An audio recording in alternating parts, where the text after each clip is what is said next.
Welcome to Eviliv3, the live media commentary show that answers the question, have we been contacted by aliens and never even realized it? Because I think maybe we have. Subscribe if you're new to the channel because today we are reviewing the novel Contact by Carl Sagan. So let's get into it, shall we? I don't know why it took me so long to read this damn book. I am a massive science fan. I am a massive Carl Sagan fan. I love astrophysicists like Neil deGrasse Tyson. I love the film adaptation of this Contact. I love the concept of alien intelligences reaching out and talking to us, even if they're just replying to our initial, like the whole setup and premise of this is brilliant. And so I have no idea. I have no excuses, but my initial thoughts of this novel are, I really should have read this a long time ago because sweet hell is it good. Sweet fucking hell is it good. All right, so this was written by Carl Sagan, published by Simon & Schuster in September 1985, a couple years back. And basically the theme is contact between humanity and a more technologically advanced extraterrestrial life form. Now, this is the only full work of fiction published by Sagan. The novel originated as a screenplay between Sagan and Andrewian, who he later married in 1979. When the development for the film stopped, Sagan decided to convert it into a novel. So maybe that's why it was such a wonderful adaptation, though there are significant differences, and I will not be covering them all, but there are significant differences between the book and the novel. Between the film and the novel. The film concept was subsequently revived and eventually released in 1997, starring Jodie Foster, which was a brilliant film and did a really great job of us condensing the content in the novel and hyper-focusing on the humanity aspect of it, because what you get from the film is very much the story of Ellie. And what you get from the novel is very much a story of Ellie plus. Because in the novel, there's 5 scientists that go. And you really are getting these sort of, this world that is happening all around Ellie that is, well, it's interesting and, I don't know, it's richer. Like the novel is richer in the sense of humanity than the film is. But the film had to make those choices because it's this condensed 2-hour experience. The book has time to breathe, and breathing it does. All right, so basically the idea is humans started transmitting television, and those television radio waves went all the way out into space. It was caught by another intelligence in one of their temporary relay satellites, where is this sort of like monitoring station, as it were. And it was sent back with a whole bunch of information about how to build a transportation device. And this transportation device would then take whomever goes into it to the center of our galaxy, which in this book has 2 supermassive black holes. And it's at that point where they sort of enter into this hub where they have first contact with the alien intelligence that sort of sent this out to them. And what you have to quickly realize about this is this not an alien intelligence. It's alien intelligences, meaning this is not like one alien civilization evolved technologically advanced and then started doing this monitoring. They are one of many, like innumerable, and they stumbled across this massive contact infrastructure. And whomever originally built it is long gone. No one knows what happened to them. There's no evidence or trace of them left. And so these other alien intelligences have basically taken over the systems that existed and have kind of been the caretaker. And they've got this massive project going on, which speaks to the concept of connection And this is at the core of everything in this novel, connection. Because ultimately, what are we trying to do in the novel? We're trying to make contact with alien life. We're trying to feel connected in a galaxy that is so vast that it is unimaginable. And this is the whole focus of what it means to be human. We are on this planet filled with billions of people, and we feel isolated and alone. The irony of that. We feel disconnected.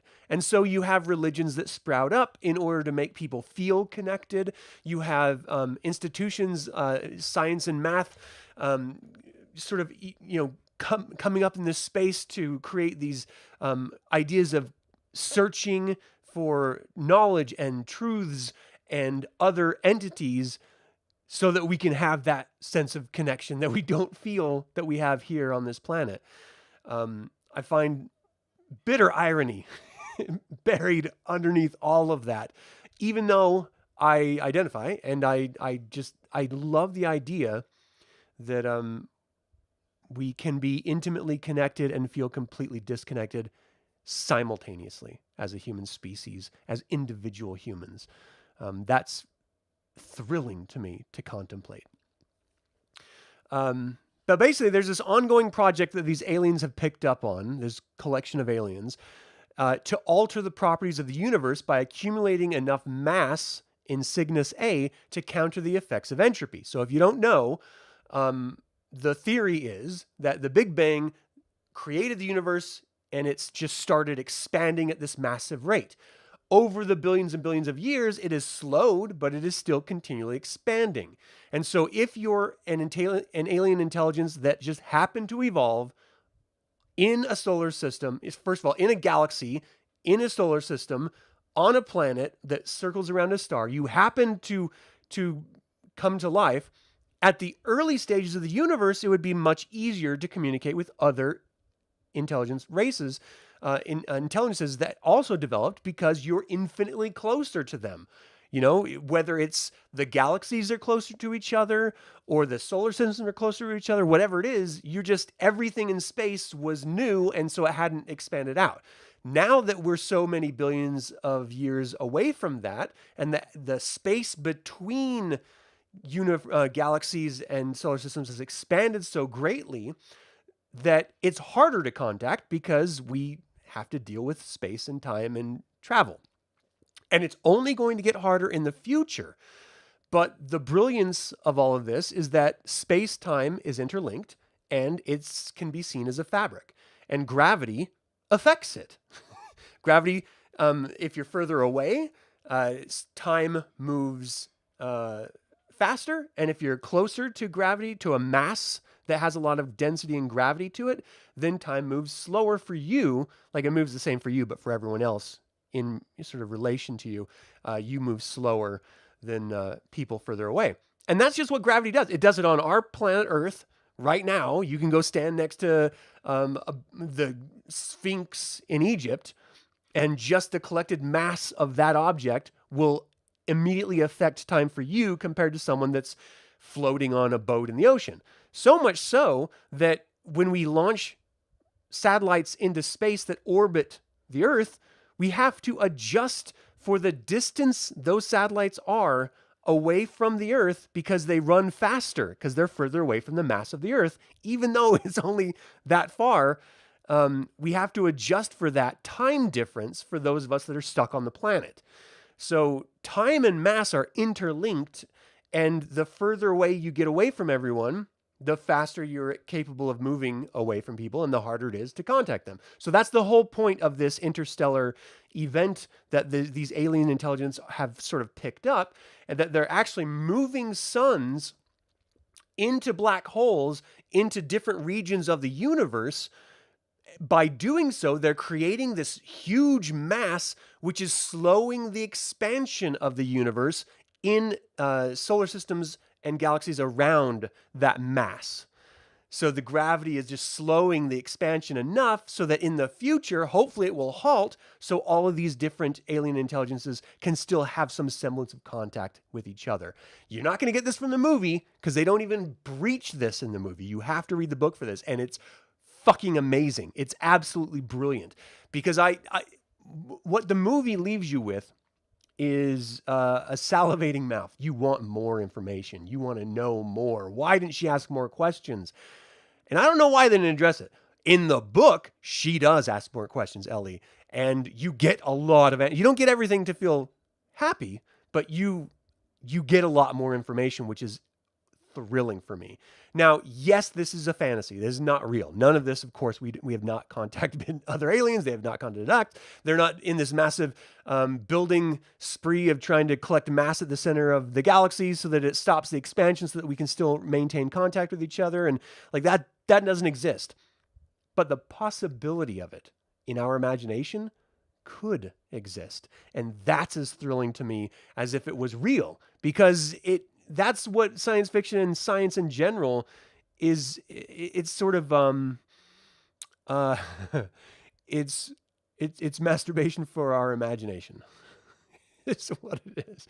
It brings us to a position of joy and at the thrilling possibilities that we might discover things that we don't understand, or that we might be clued into something that we didn't even know existed that we don't understand. It's that search, that adventurous spirit that science is sort of at the tip of the spear of the human condition that I find immense joy in. Hey, Chris, how you doing, man? Oh, yeah, Cosmos was amazing as a series. And even the new one with Neil deGrasse Tyson I thought was a lot of fun, and I really, really appreciate it. Because science, as Carl Sagan understood it, has advanced a little bit. And so it was nice to see that sort of update to not just the visual presentation, but also information as well.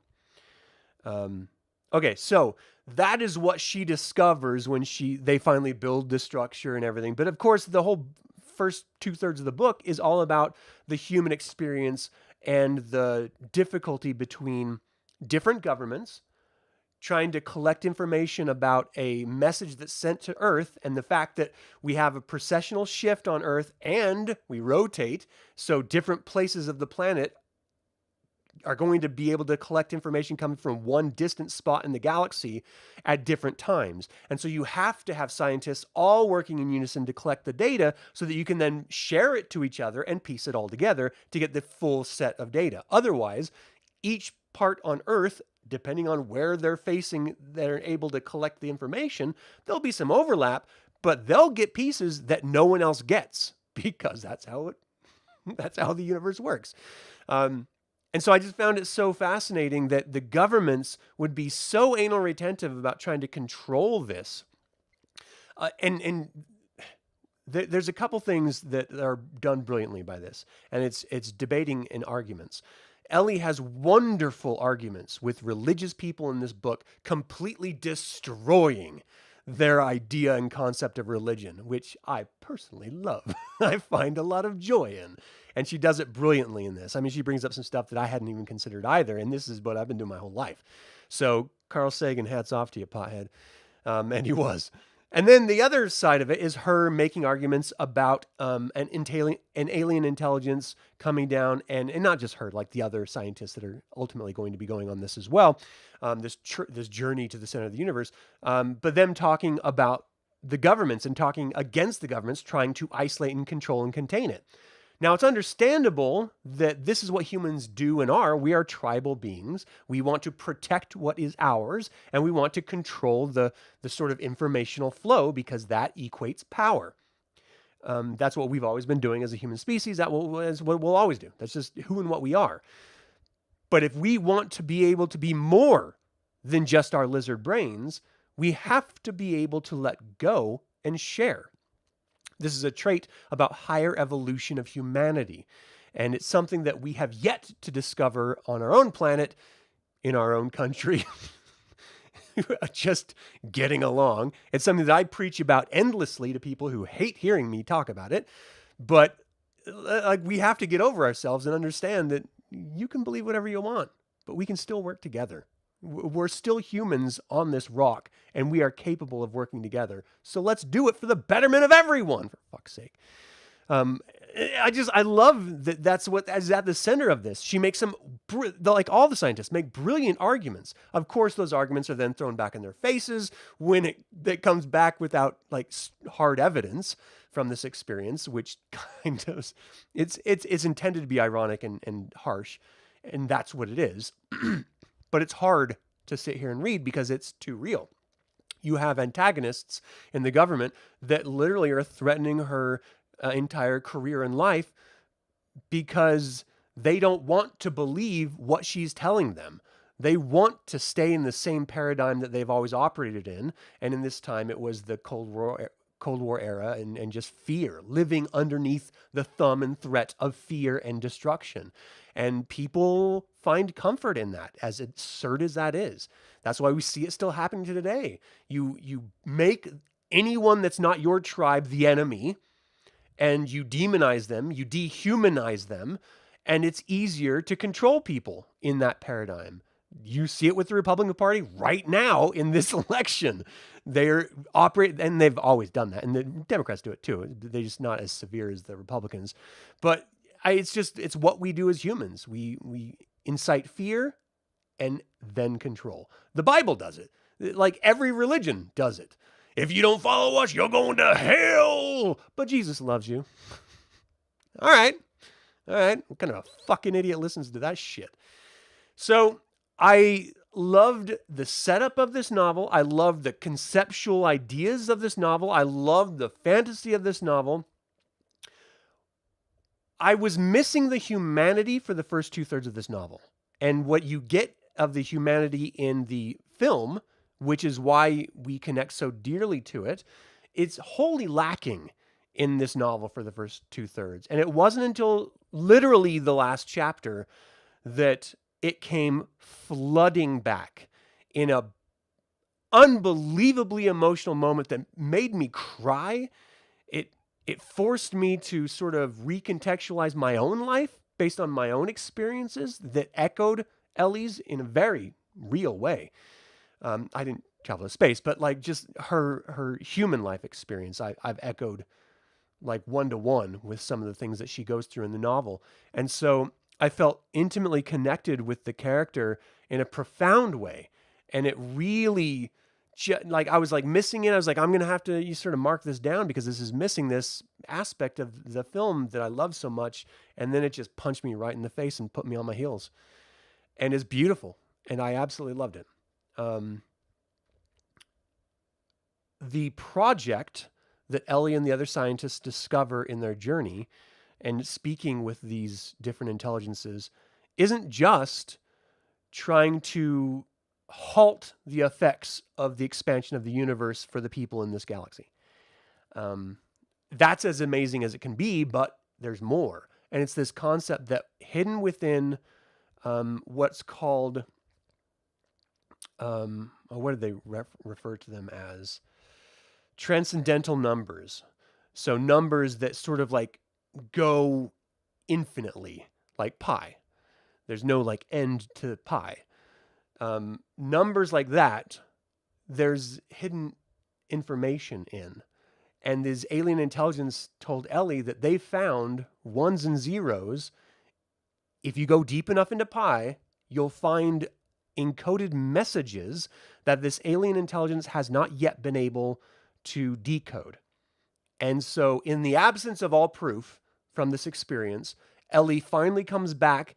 And so her mission is to build up a program to study and go as deep into pi as possible to find what this message is. If she can find this message that no one has sought for because no one has thought about it, but she was told by alien intelligences along with the other scientists, if she can find proof in reality now that that exists, then that is proof her experience existed. And that is proof that aliens exist. And that's exactly what the governments around the world are refusing to believe in the absence of proof. And she finds it. And the first part of it, she doesn't find what the alien intelligence says they couldn't decode, but the first part of that depth that she discovers are ones and zeros that when are sort of printed out equal a perfect circle. So the concept, just ride with this idea for a second. Dig it. Pi explains how to make a perfect circle, right? The circumference. I'm going to fuck up this explanation, so just bear with me. You look it up afterward yourself. And within that endless endless stream of numbers after the decimal point, she finds code that creates a circle, which tells you that pi was created because you wouldn't have a perfect circle happen naturally inside of a mathematical equation for a perfect circle. Like that has to be invented by something. And so it's just this wonderful idea that she discovers this wonder of science wasn't something that humans stumbled across, and mathematics wasn't something that we stumbled across in order to understand our universe. It's baked into the universe, so much so that there was a creator that created pi, created the circle to communicate that it was built in. And that there's a deeper message somewhere in there that even the most advanced alien intelligences have not been able to decode yet. And if they could, then perhaps they would understand who created this traveling system that they've been spreading throughout all the alien intelligences that they've discovered throughout the galaxy and have started using to create this, massive, dense gravity field in order to stop the expansion of the universe so that we can stay connected to each other. Because in the universe, we're all we got, man. It's so beautiful. And I don't subscribe to the idea of like a god or a creator of the universe, but I'm not stupid enough to pretend like it's not a possibility. I think chaos has order, and within that, we can understand chaos to a degree. I don't think human intelligence necessarily will ever understand it because I just don't think that we're potentially capable, but I think other intelligence may be able to understand it greater. And in any case, it's the journey that's the important part in my perspective. The desire, one, to understand, and then two, the seeking to understand, like the act of it, of understanding. And that's why science is so wonderful. And that's why math is the universal language, because it's not isolated to our rock hurtling through space. It's applied to everything in space. And I find immense comfort and connection in that idea. So I just thought it was really interesting. Sagan named the novel's protagonist Eleanor Arroway after Eleanor Roosevelt, one of personal hero of his. She was a brilliant woman too, if you've never looked into her. And then Sagan's wife, Anne Druyan, and Voltaire, whose last name was Arrowet. The character is based on the real-life SETI researcher Jill Tarter as well. So Sagan's friend, physicist Kip Thorne, gave Sagan ideas into the nature of wormholes, which is how the alien intelligence travels, or how the machine that they send us to create travels to the center of the universe. And the novel won the Locus Award for Best First Novel in 1986, and it should be winning awards every year for just existing. We have, as a human species, we live on one rock. We've drawn borders separating us. We've manufactured reasons to dislike each other because of the way we look, because of the way we talk, the color of our skin, who we choose to love, and how we see ourselves. We've manufactured all these reasons to hate each other.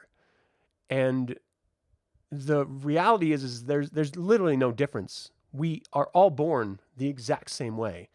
We are all intimately connected with every other living entity on this planet through our DNA. Literally everything, from fungus to trees to moose to fish to everything. We are intimately connected through our DNA, the building blocks of our existence. And instead of celebrating that connection, we create all these things to keep ourselves apart. And stories like, and even in religions that preach love and human acceptance and understanding, They're standing with pickets outside of fallen soldiers' grave sites yelling that God hates gays. That's religion. They're trying to tell you how to run your life for you. That's religion. And it's not just one of them. It's all of them. And governments creating these borders and saying we like that people and we don't like that people for no reason. And I'm not saying we should like hold hands and kumbaya and love each other, but we don't have to hate each other. There is like an in-between indifference or a basic human respect. And that's what this novel highlights. Is that, and it's not coming from a religion. It's not coming from sort of holy text handed down from on high. It's coming from a scientist who just wants to understand our planet and our solar system and our galaxy and our universe. That's it. And it's the most beautiful message of connection that I've ever read in my life. And I fucking loved it. It was so brilliant. I highly recommend this to anyone. I couldn't give it anything less than 5 evil eyes. It is 100% worth your time to explore, enjoy, and reread. This is a brilliant novel.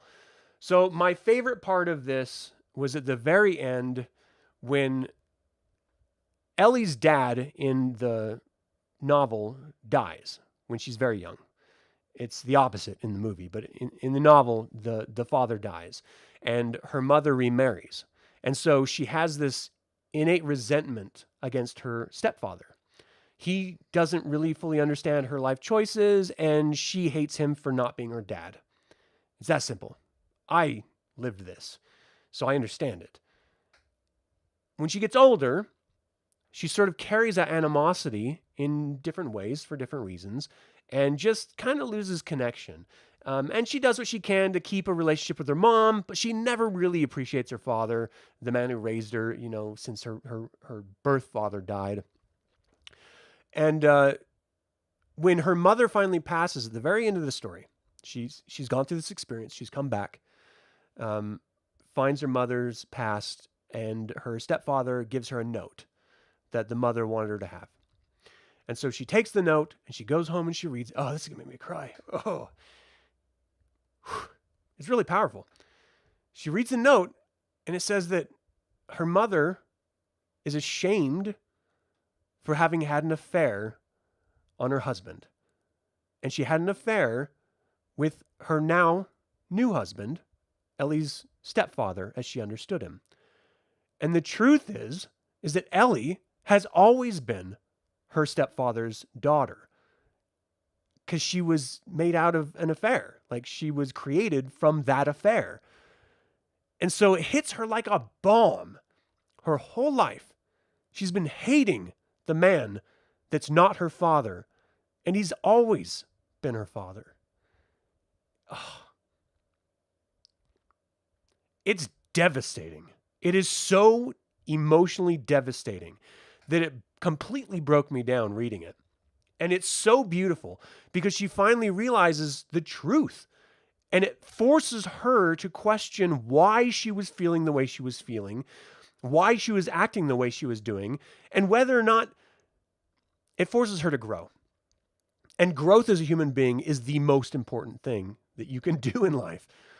Examine why you behave the way you do. And if you find faults, you can fix them. You can, with intention, change. Become a better version of yourself. And she realizes that at the very end of this novel. It was my favorite part, even more favorite than learning about alien intelligences. That was super dope as hell, and I loved this book for that.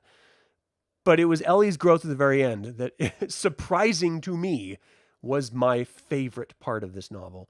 It really, really connected with me in a brilliant way. Sorry, hitting the mic. My least favorite part, I